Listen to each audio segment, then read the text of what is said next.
¿Cómo están, queridos hermanos?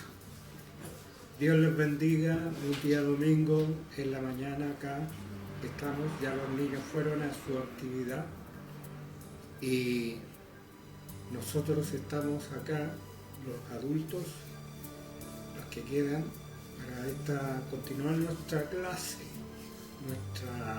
nuestro discipulado. Quiero saludar a los que nos ven desde el extranjero, de Argentina, de Estados Unidos y de distintas ciudades, algunos amigos que hay, que ellos escriben un me gusta, indicando también que han estado viendo esta enseñanza, predicación. Bueno, hoy día domingo estamos en la casa del Señor, aquí acomodándonos un poco y esperando que Dios les pueda bendecir a través de esta palabra. Vamos a orar. Padre nuestro, en el nombre de Jesús, estamos delante de tu santa presencia para pedirte que tú estés con nosotros, estés a través de esta palabra, Señor, que estamos predicando y enseñando. Bendícenos, Papito amado, danos tu gracia, tu misericordia, tu unción, tu presencia, Padre, en medio de nosotros. Atamos todo espíritu inmundo, toda obra del diablo, todo poder de tinieblas que esté tratando de impedir que esta palabra pueda correr y pueda ser glorificada. Pedimos que desates los oídos del entendimiento a todos los que escuchan y ven esta palabra. Bendícenos, Papito amado, en el nombre de Jesús. Amén y amén. Bueno, en el domingo pasado, ya que este jueves tuvimos estudio los pastores,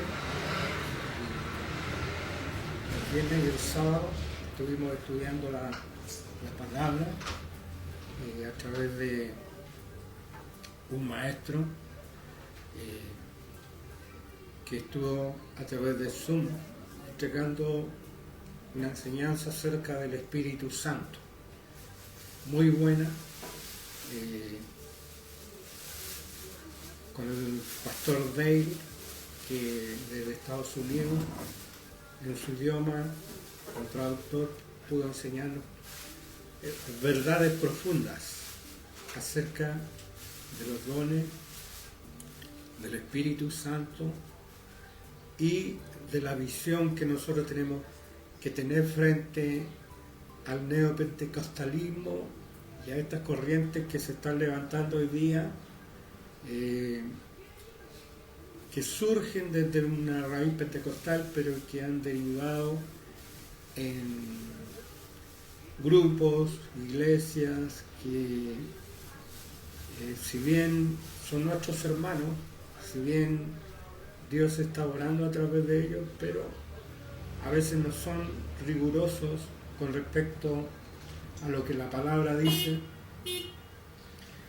y lo que nosotros tenemos que vivir como iglesia de Dios y como una comunidad que nos apegamos estrictamente a las Escrituras.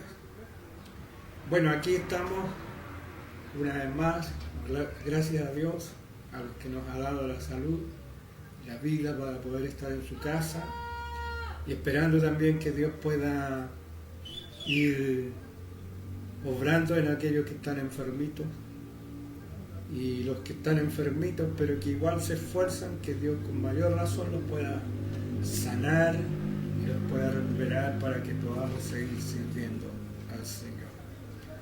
Bueno, hemos estado hablando acerca de los ángeles. Los ángeles son una parte esencial de lo que nosotros vivimos como cristianos, pero que no nos damos cuenta. Es como tener amigos invisibles. ¿Se acuerdan del amigo invisible, que era un ministerio Yo trabajaba con la infancia y de la esposa del pastor Masurek, ellos eran el mundo del amigo invisible. Pero nosotros tenemos a Jesús, al Espíritu Santo, al Padre, pero también a los ángeles. Y los ángeles están en forma invisible trabajando en favor nuestro, para bendecirnos, para permitir que nosotros podamos lograr el propósito de Dios. Los ángeles se mueven en dirección del propósito de Dios para nosotros. Si Dios tiene un propósito, Dios ha decidido y ha destinado nuestras vidas para que tengamos un propósito en esta tierra, y cuando nosotros caminamos en ese propósito, la palabra dice: Dios cumplirá su propósito en mí. Cuando nosotros caminamos en ese propósito, hay ángeles. El mundo espiritual de parte de Dios está a nuestro favor para que nosotros vayamos avanzando en aquello que el Señor nos ha destinado. Y no digo predestinado, porque esa es una doctrina a veces que se malentiende. No hablar de que el Padre vio desde antes todas las cosas, que Él supo desde antes porque Él sabe todo, sabe lo que ha pasado, lo que está pasando y lo que pasará. Entonces, en su preconocimiento, en su omnisciencia, Él sabía que nosotros un día íbamos a ser sus hijos, y Él también tenía un plan personal para cada uno de nosotros. Y quiero decirle, mi estimada hermana, los que están aquí, que los planes de Dios son mejores que los planes que usted pueda tener para su vida. Hay cosas que Dios tiene preparadas para nosotros desde antes de la fundación del mundo, y son cosas que son maravillosas, que Dios tiene para cada uno de sus hijos. Pero como Jonás nosotros podemos apartarnos del plan de Dios. Y cuando nos apartamos del plan de Dios, la mano de Dios tiene que actuar para que nosotros podamos enmendar nuestro camino, corregir a la dirección en que estamos caminando, y que podamos avanzar hacia lo que Dios tiene para nosotros. Dios tiene grandes cosas, dice la palabra, y tiene deseos de bien, de bendecirnos, de que nuestras vidas sean plenas. Dice que Dios da una vida eterna, una vida buena y una vida con propósito. Porque la voluntad de Dios es buena, agradable y perfecta. Entonces todos los propósitos que Dios tiene son buenos, son agradables y son perfectos, mi hermana Fresia. ¿Por qué? Porque Él, en su gran sabiduría, Él nos tenía pensados en su corazón. Y cuando yo miro mi vida, por ejemplo, que yo intenté en mi camino tomar muchas direcciones y me fue mal. No que me haya descarriado, me haya ido del camino, pero intenté hacer muchas cosas. Pero veo la mano de Dios como Él fue dirigiendo mi vida a través de distintos eventos, de distintas cosas, de distintos sucesos. Me apartó de aquello que Él no quería, me permitió perseverar en aquello que Él quería para mi vida, y eso ha sido una bendición para nosotros, para mi hogar, para mi familia, para mis hijos e hijas y nietas, que ahí hoy día tengo a mi nieta Emilia visitando, que la dejaron encargada, y toda esta semana estará encargada porque los papás ambos trabajan y ella está de vacaciones, estas vacaciones para los niños estudiantes de septiembre. Bueno, así, hermana Nancy, Dios tiene cosas preparadas para nosotros desde antes de la fundación del mundo. En su omnisciencia, Él tiene todo preparado. Hoy día la hermana Nancy dio una preciosa clase para niños. Y ella siempre dice, yo no tengo el don para los niños, pero hoy día Dios la usó de una manera extraordinaria porque la hermana Mónica hoy día, ella se excusó y tiene alguna actividad familiar. Entonces la hermana Nancy hizo la suplencia y la hizo magníficamente. Ahí le tomamos fotos, usted puede verla en el Facebook, donde ella entregó un mensaje. Y los niños, ninguno se distrajo, estuvieron todos atentos. Y hay algunos que son re difíciles de tenerlos atentos, pero estuvieron atentos ahí, gracias a Dios. Así también le va a tocar a otras hermanas en algún momento, y hermanos también, para que Dios los use en su obra. Una vez escuché que Dios no usa a las personas como lo usaría una persona que manipula a las personas. Por ejemplo, hay personas que manipulan a otros y ellos, por ejemplo, el apóstol Pablo no se ensuciaba las manos, mandaba a los demás que mataran a los cristianos. Entonces, Pablo, usaba a los demás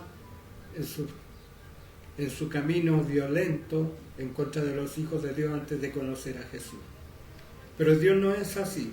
Dios no manipula y Dios no usa en el sentido humano, sino que cuando Dios nos usa, Él nos dignifica. Él hace que nosotros encontremos el sentido de la vida y nos sintamos felices de poder ser usados por Dios. ¿No es así? Mis hermanas que han estado aquí ordenando las sillas, sacando las mesas después del desayuno que tuvimos, barriendo, ordenando y dejando todo para que puedan ocupar acá los adultos. Y ya tienen una bolsita en cada silla para cuando los niños vuelvan. Hay una bolsita de regalo ahí para cada uno de ellos. Entonces, ser usado por Dios es algo maravilloso. Y es por eso que el Señor pone ángeles alrededor de nosotros para que nosotros podamos servir mejor a Dios. Y vamos a ver un versículo aquí que está en Hechos, el capítulo 5, versos 19 y 20. Usted puede buscarlo en su casa, puede ver acá en la pizarra. Es un poco complicado porque se ve un poco difuso, pero los que tienen buena vista pueden verlo bien. Dice Hechos 5, 19 y 20.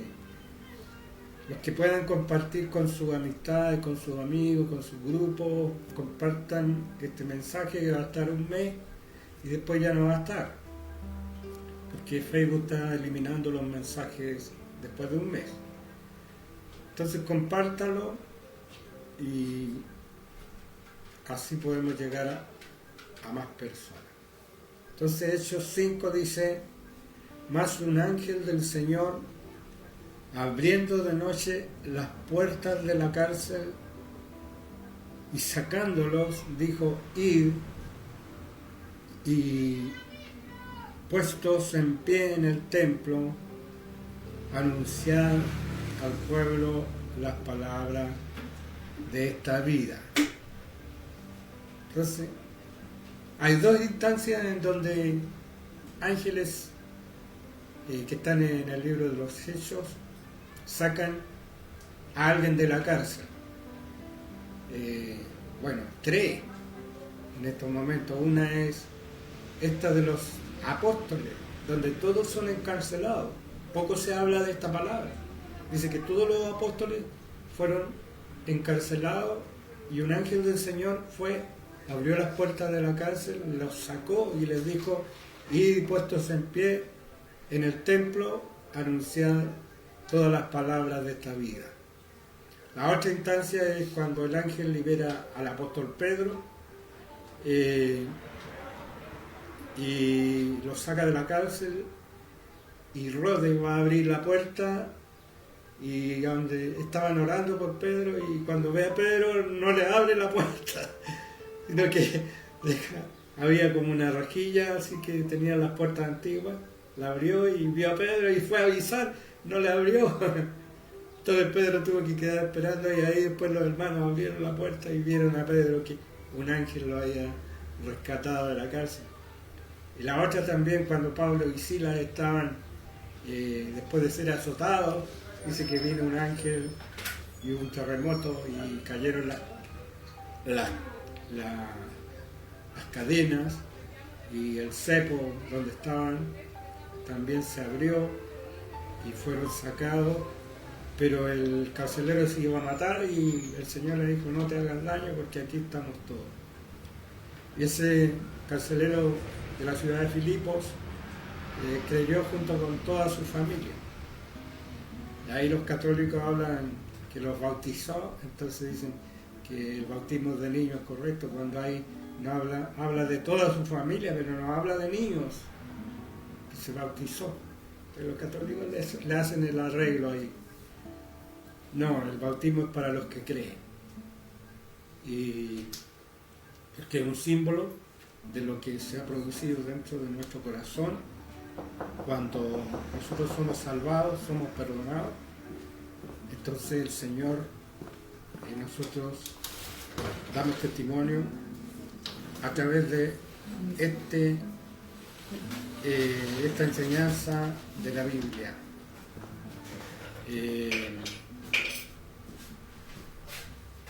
De morir al mundo y nacer de nuevo para aquí. Entonces este ángel le abre y lo saca de la cárcel. En otras palabras quiere decir que Dios envía ángeles para que nosotros podamos seguir cumpliendo nuestro propósito. ¿Cuál era el propósito de los apóstoles? Dar testimonio de Jesús, del Evangelio, de las palabras de esta vida, como dice. Entonces esos ángeles fueron e hicieron. Ahora, hágase usted la pregunta, usted que está ya en su casa: ¿por qué si el Espíritu Santo está en nosotros? ¿Por qué si Cristo está en nosotros a través del Espíritu Santo y el Padre? ¿Por qué no el Espíritu Santo libera a los apóstoles? Siendo que Él tenía poder para hacerlo. Dios le bendiga. Y tenía la fuerza para hacerlo. ¿Por qué usar a ángeles? A ver, ¿cuál sería una de las respuestas que usted podría darme desde allá de su casa donde usted está viendo? Porque Dios, la respuesta que doy yo, Dios define que hay acciones que las hace el Padre, hay acciones que las hace Jesús, hay acciones que las hace el Espíritu Santo y hay acciones que las hacen los ángeles. Por ejemplo, como hablamos en el primer mensaje, que Jesús, después de la tentación, vinieron ángeles y les servían. Jesús estaba lleno del Espíritu Santo, porque Él fue siempre lleno del Espíritu Santo. ¿Pero por qué envió ángeles? Porque los ángeles tienen una función entre lo material y lo espiritual. Ellos están dice que son servidores que Dios ha puesto para nuestro beneficio. Los ángeles en el cielo tienen muchas funciones. El cielo es algo que nosotros está velado, no sabemos lo que pasa allá, pero ellos tienen actividades allá. Pero Dios tiene ángeles que están destinados para estar con los hijos de Dios acá en la tierra.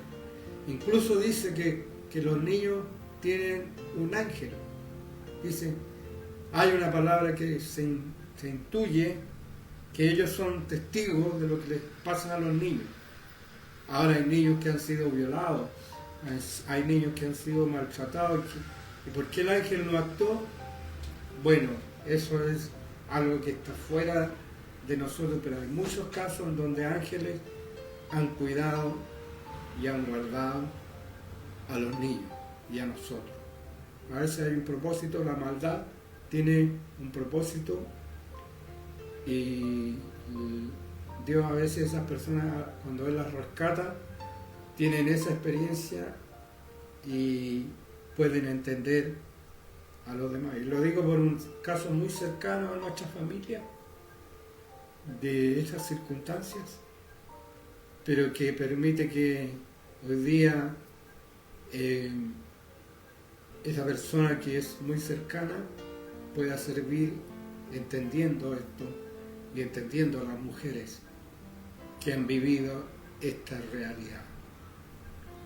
Pero aún así, hablando de los ángeles, que ellos tienen una función muy terrenal, como fortalecer, a Jesús lo fortalecieron, y yo creo que lo alimentaron. Usted se imagina a Elías, que huye al arroyo de Querib, y dice que los cuervos le llevaban alimento, pero en un momento vino un ángel y le sirvió comida, y le dijo: come y bebe porque camino te resta. Dice que Elías comió, y con esta comida dice que caminó 40 días y 40 noches. Es decir, no paró. Si hubiera dicho caminó 40 días, quiere decir que en las noches durmió. Pero dice que caminó 40 días y 40 noches hasta llegar al monte de Jehová, al monte de Dios. Y ahí Dios se manifestó a él. Ahora, ¿qué comida le dieron que pudo caminar 40 días y 40 noches?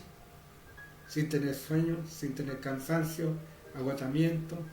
Bueno, dice la palabra que a Israel Dios le dio a comer alimento de ángeles. ¿Ah? El maná, qué característica pudo haber tenido que ellos pudieron caminar durante 40 años comiendo maná. ¿Ah? Es como comer pescado todos los días. Y los demás alimentos, los demás nutrientes. Dicen que los marinos se enfermaban de escorbuto cuando no sabían que tenían que comer vitamina C. Entonces, todos estaban 40 días, un mes, 2 meses embarcados y llegaban enfermos de escorbuto, hasta que alguien descubrió que les faltaba la vitamina C. Entonces ahí ya se solucionó esa enfermedad que le daba a los marinos. Imagínense 40 años caminando en el desierto comiendo puro maná. Entonces por eso dice que Dios le dio a comer pan de ángeles. Los ángeles comen, los ángeles se alimentan, los ángeles tienen boca, tienen manos, tienen nariz para respirar, tienen oídos para oír, tienen ojos para ver, tienen pies para caminar. Lo único que vuelan y se trasladan de un lugar a otro así en un segundo. Dice que un ángel mató en menos de 10 segundos a 200.000 personas cuando pecaron contra Dios, porque se mueven a una velocidad más allá de la luz. Entonces, bueno, hablando de los ángeles, poco. ¿Sabían ustedes también que los ángeles no tienen vida eterna? En el sentido de la vida eterna que Dios nos ha otorgado a nosotros. Y es por eso que el diablo está tan enojado con nosotros, porque Él nos dio vida eterna a través de la sangre de Jesús. Hebreos dice que ellos envejecerán como vestidura, y hablando de los ángeles, envejecerán como una vestidura, como un trapo viejo se volverán. Y todo lo que no se alimenta de Dios se va degradando. Es como el sol que alimenta a las plantas. Si el sol dejara de alumbrar, todas las plantas morirían. Así es, Dios alimenta a los ángeles. Como decía hermana Nancy, que la palabra de Dios es alimento. Algo me quedó, ¿no es cierto? Y es alimento espiritual. Y también para nuestro cuerpo, para nuestra mente, para nuestro espíritu. Entonces, recuerden que Jesús dijo: no solo de pan vivirá el hombre, sino de toda palabra que sale de la boca de Dios. Es decir, nosotros, el sol, nosotros somos plantitas, imagínense, porque la palabra dice que habla del neófito. Neófito es una planta nueva. Nosotros somos árboles de Jehová, dice, somos plantíos de Jehová. Y nuestro sol es Jesús. Recuerden que en la Nueva Jerusalén no hay sol, sino que quien nos alumbra es Jesús. Entonces, Él nos alimenta a través de su palabra, a través de su presencia, a través de su Espíritu Santo. Y los ángeles también se alimentan de eso. Y los ángeles que no se alimentan de Dios, los ángeles caídos están envejeciendo, están muriendo, pero ellos mueren y van a un lugar preparado para ellos. Y ese lugar, yo quiero decirle una verdad, que nosotros tenemos que ver que hay cosas que son símbolos en la Escritura. Cuando dice que el infierno es un lugar donde arde y la llama nunca se apaga, y donde tienen sed, donde tienen hambre, está hablando de la ausencia de Dios. Porque ellos van a vivir eternamente sin Dios. Eso es el infierno. Es la segunda muerte, no es aniquilación, es no estar en contacto con Dios. Ahora, imagínense, porque el alma es eterna, los ángeles mueren, pero va a un lugar su alma. Ellos también tienen alma. Y ese lugar, en ese lugar ellos van a ser igual que un hombre. Igual que los hombres pecadores que mueren sin Dios, que van a ese lugar, ellos van a ir a ese lugar y van a estar en la misma condición que un hombre. No van a tener ningún poder sobrenatural, nada, porque ahí, en donde esté el mal, donde reina el mal, no hay paz, no hay bendición, no hay felicidad, no hay amor. Usted ponga todos los malos en un lugar, ¿qué va a pasar? El infierno va a estar ahí. Si Dios no necesita castigarlos con un palo, ellos mismos se van a castigar su maldad, su pecado. Entonces, es tan grande el regalo que Dios nos ha dado, hermanos, de la salvación, que algunos no se imaginan la bendición que es ser un hijo de Dios, y por eso desprecian, pero no saben lo que se pierde. Van a ir a un lugar, van a estar los demonios, van a estar todos los malos ahí, y ellos van a hacer el infierno, porque ellos ya no pueden, no tienen vuelta atrás. Ellos decidieron ser malos y no tienen vuelta atrás. El único que transforma el corazón y nos transforma de la maldad al bien es Jesús, a través de su Espíritu Santo y su palabra.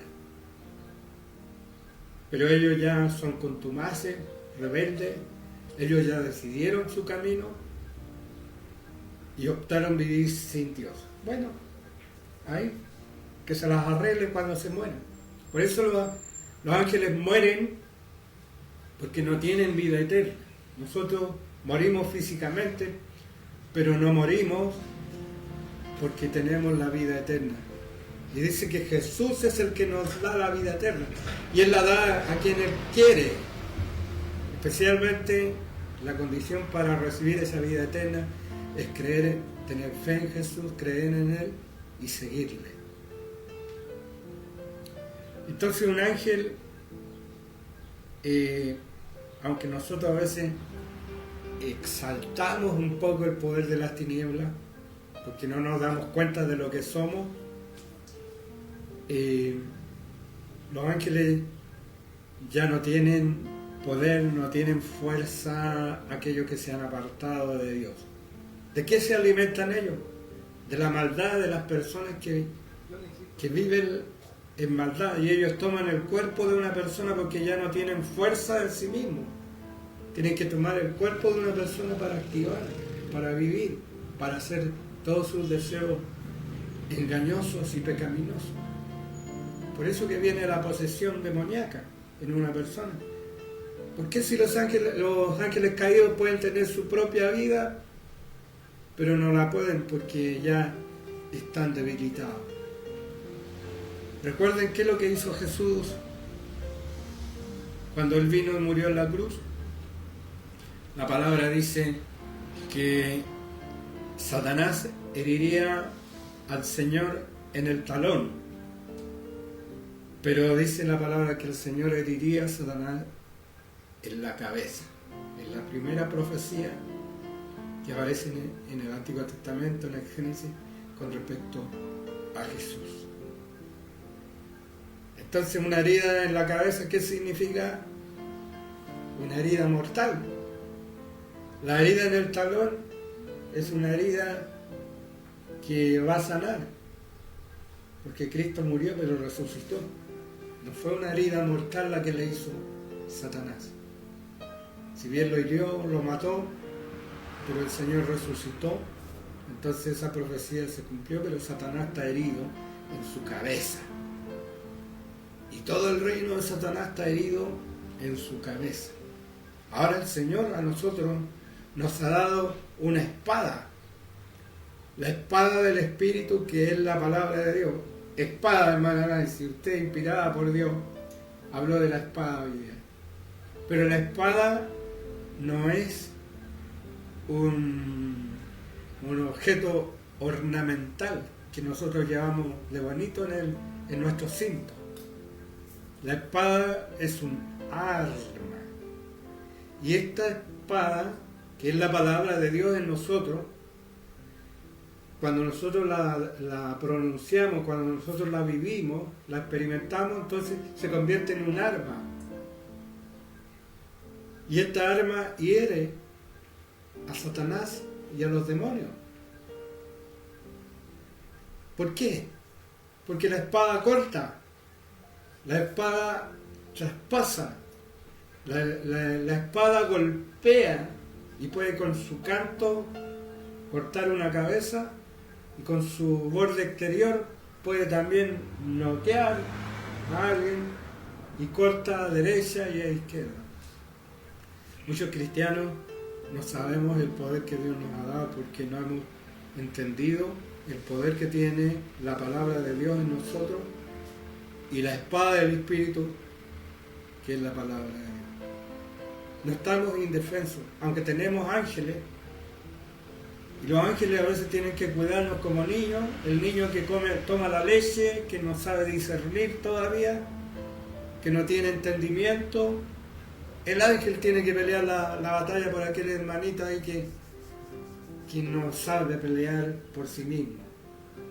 Pero cuando nosotros crecemos y el Señor nos da el discernimiento, el entendimiento, la vida espiritual, memorizamos la palabra, la aprendemos, la hacemos parte nuestra, entonces esa espada se convierte en un arma para cortar. ¿Para qué corta? ¿Qué corta en los demonios? ¿Qué corta en los ángeles caídos? Le saca las tripas, le corta la cabeza, le corta los brazos y los mata y los manda a la otra vida que ellos tienen que vivir, que es la separación eterna de Dios. Con respecto a esto de que la palabra corta, les voy a contar un sueño que una vez yo tuve, un sueño cortito. Satanás aparecía en mi camino y Satanás venía con malas intenciones contra mí. Y yo en ese momento en el sueño hablé en lenguas. Y al hablar en lengua yo entendí lo que le dije: si tú te pones en mi camino te voy a cortar las manos, le dije. En lenguas. Yo entendiendo lo que decía en el sueño.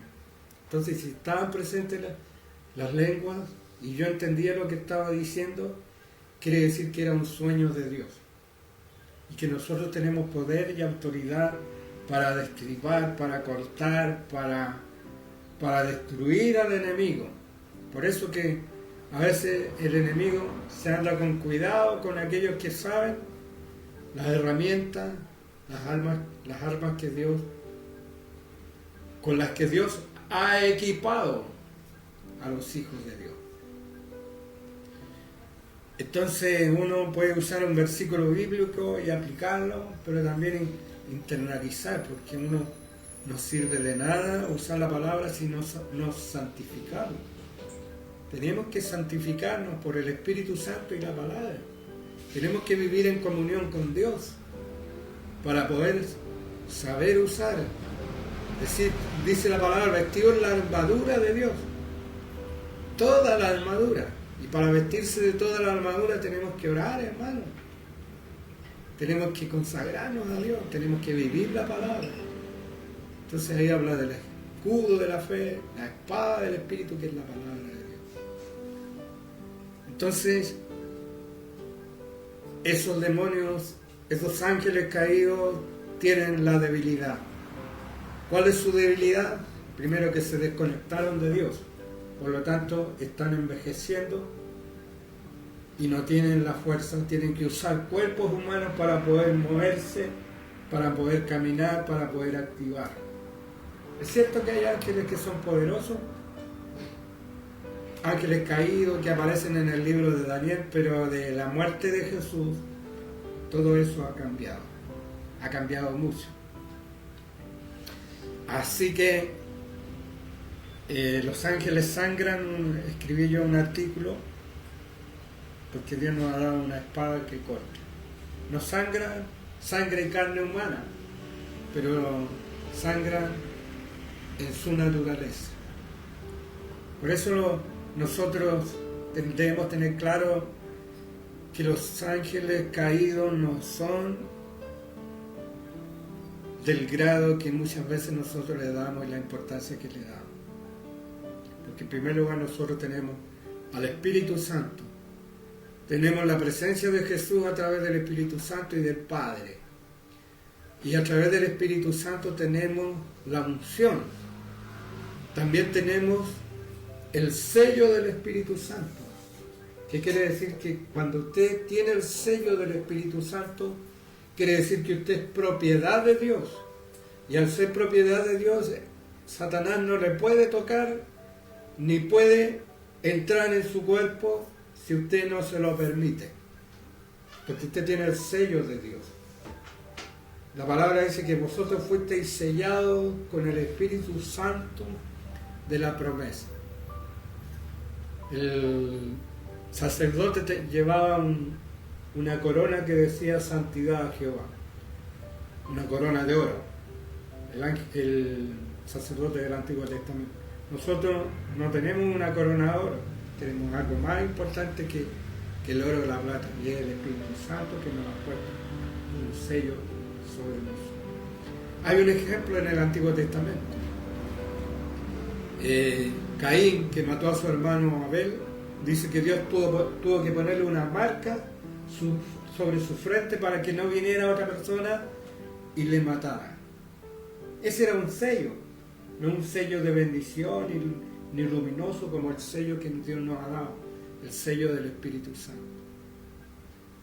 Entonces nosotros fuimos sellados por el Espíritu Santo de la promesa. Y los ángeles, nosotros no estamos en desventaja frente a Satanás. Tenemos ventaja, pero tenemos que vivirlas a través de la fe y conociendo lo que la palabra dice que tú eres, lo que la palabra dice que son las tinieblas. Dice, sobre el escorpión y el áspid pisaréis. ¿Qué quiere decir? ¿Qué quiere decir eso? Cuando Dios le dijo a Satanás, te arrastrarás como una serpiente todos los días de tu vida. ¿Qué quiere decir eso? Que no están erguidos, no están parados, están a la altura de nuestros pies. Y dice en Apocalipsis, "He aquí que el Señor pondrá en breve a Satanás bajo vuestros pies", en uno de los mensajes a las 7 iglesias. Bajo nuestros pies. Porque nosotros estamos en pie, pero Satanás ya no. Pero él usa las artimañas del error, dice la palabra. Artimaña es hacer creer que es más grande de lo que es. Es como un enano que proyecta una luz a la pared. No estoy hablando despectivamente, quiere decir una persona chica como, supóngase como insignificante, y coloca una luz detrás, entonces se proyecta una sombra gigante y se ve como si fuera gigante. Eso es el efectismo que hace el enemigo. Y muchos cristianos no quieren consagrarse a Dios porque saben que eso significa lucha espiritual. Entonces, si no hacen nada, si están ahí, se quedan tranquilitos, entonces Satanás los deja tranquilos. Pero eso es una falsa seguridad. Hablando de ángeles caídos y de ángeles gloriosos de Dios, que están con nosotros, los ángeles gloriosos de Dios. Es importante que nosotros entendamos esto y lo tengamos claro. Porque la palabra dice que las armas de nuestra milicia no son carnales, sino poderosas en Dios para la destrucción de fortaleza. ¿Qué se imagina cuando Dios nos da esa palabra? ¿Qué puede imaginarse de las armas que el Señor nos ha dado?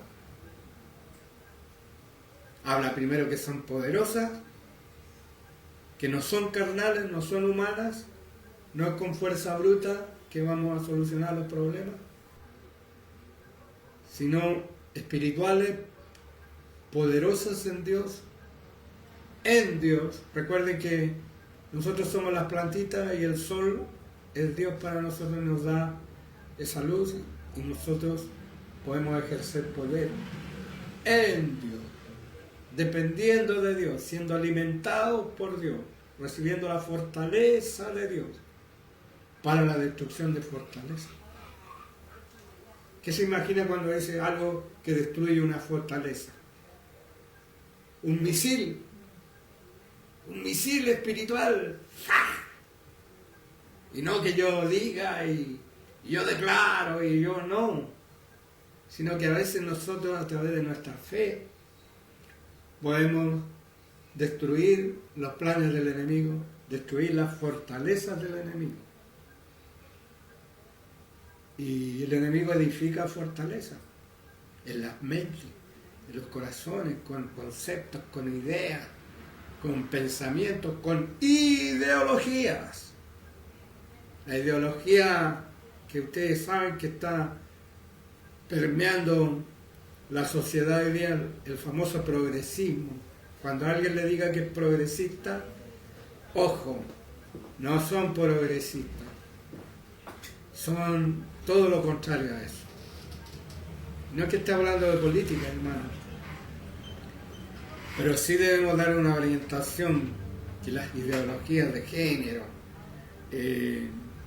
la ideología marxista,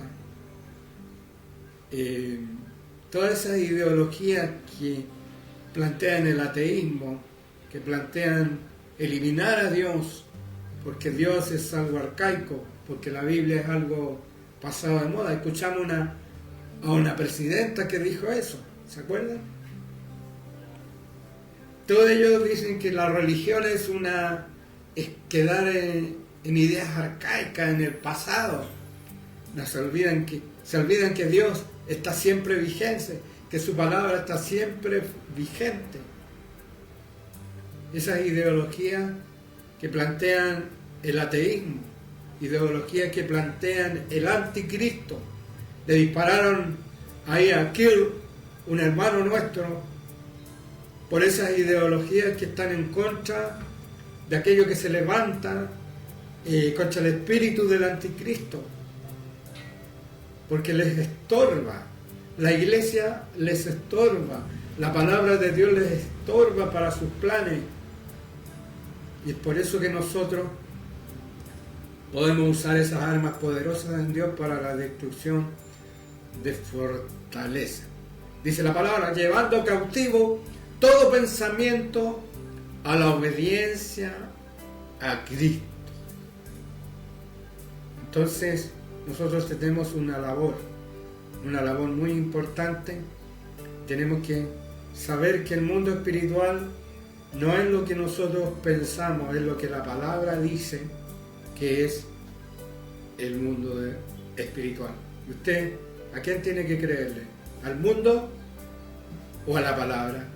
¿Tiene que creerle al vecino o creerle a Dios? Nosotros tenemos que creer lo que Dios dice que somos y lo que Dios dice que podemos hacer. Y es por eso que Dios nos ha dado, en primer lugar, poder. En segundo lugar, autoridad. Son dos cosas que nosotros como cristianos podemos ejercer frente a los ángeles caídos, frente a toda potestad, frente a todo dominio, frente a todo trono, frente a todo principado. Porque tenemos autoridad y tenemos poder. Un carabinero, por muchos denostados hoy día, pero un policía, ya sea en cualquier parte del mundo, primero tiene una autoridad.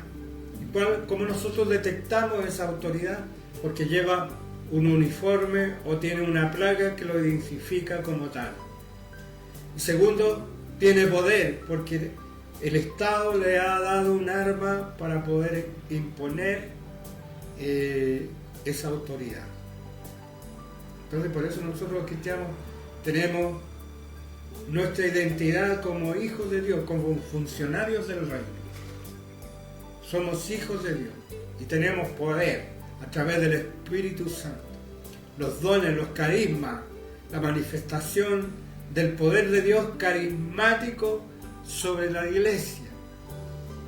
Porque el Espíritu Santo apareció primero para que nosotros cumplamos la labor de evangelización, pero también para que cumplamos la labor carismática, el caris, el regalo, el don de Dios gratis para bendecir a los hombres. Entonces, esas dos cosas son el ministerio de la iglesia hoy día. Y nosotros lo podemos cumplir plenamente a través de estas dos cosas que el Señor nos ha dado, la autoridad y el poder. ¿Qué sirve que Dios levante un ejército y les dé una arma, una pistola, por ejemplo, y no le da las balas? ¿De qué sirve? De nada. Hay cristianos que conocen la Escritura, que conocen muchas cosas, pero no tienen balas. ¿Por qué? Porque no han entendido el poder que Dios le ha dado y la autoridad que Dios le ha dado. Así que el Satanás usa las artimañas del error. Arte y maña. Es decir, usa esas dos cosas. Artilugios, formas de pensamiento, ideología, leyes. Y también usa el error. Porque ellos creen que no somos progresistas. Y en verdad no somos progresistas. Los progresistas son los que creen que tienen una verdad mayor que la Escritura, mayor que Dios, mayor que el Espíritu Santo, mayor que el reino de los cielos.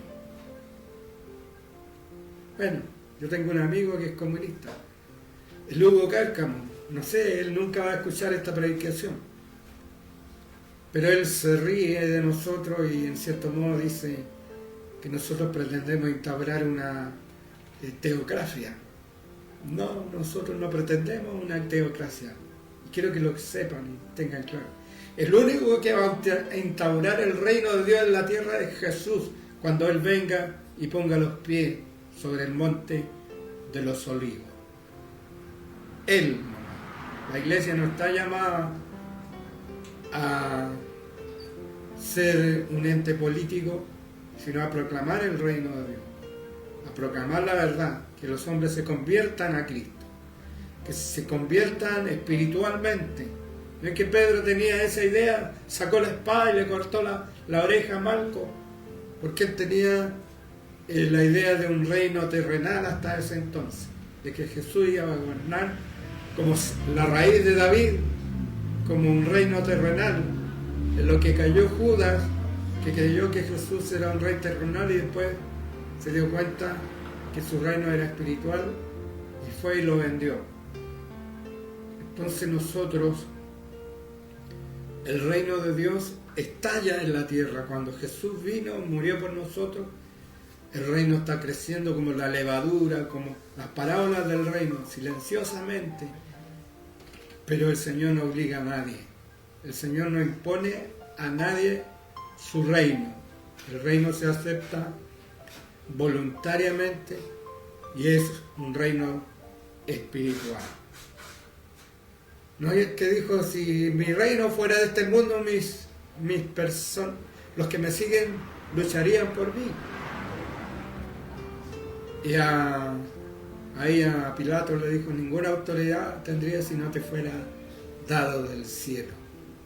Entonces el Señor tiene la autoridad y el poder para cambiar las cosas en este mismo momento, pero el Señor deja que las cosas sucedan para que se muestren los hijos de la luz y los hijos de las tinieblas. Y para que de entre medio de las tinieblas el Señor va levantando un pueblo nuevo, un pueblo consagrado a Jesús. Y saludo a los de Temuco que viven en Pueblo Nuevo, porque ese es el lugar donde yo nací, donde nació mi esposa, es decir, donde ella vivía y yo vivía, y éramos de Pueblo Nuevo. Ahora estamos en el Pueblo Nuevo del Señor. Tenemos una nueva nacionalidad. No somos chilenos, aunque somos chilenos, pero nuestra verdadera identidad somos de la nación de Jesús.